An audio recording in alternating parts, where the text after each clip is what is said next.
Jésus dit, si donc moi, le Seigneur et le Maître, je vous ai lavé les pieds, vous aussi, vous devez vous laver les pieds les uns aux autres. C'est un exemple que je vous ai donné comme je vous ai fait, moi, vous aussi faites de même. Jean 13, 14, 15. Jésus a lavé les pieds de ses disciples et leur a montré en cela un exemple. Aussi désire-t-il que nous apprenions à nous laver les pieds les uns aux autres, en nous mettant moralement aux pieds de nos frères et sœurs.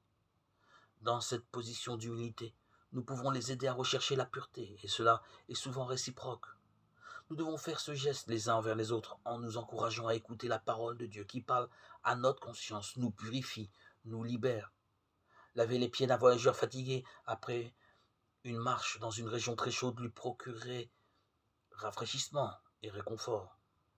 N'avons-nous pas à fortifier ceux qui sont fatigués d'avancer dans la vie chrétienne?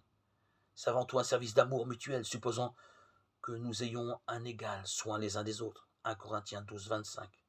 Ainsi, nous sommes appelés dans la prière ou par des paroles encourageantes à réaliser cette exhortation. Par amour, servez-vous l'un l'autre. Galates 5, 13.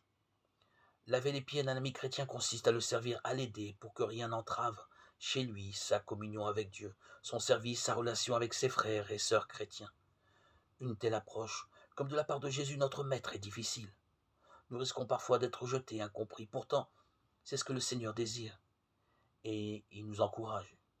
Si vous savez ces choses, vous êtes bien heureux si vous les faites. Jean 13, 17.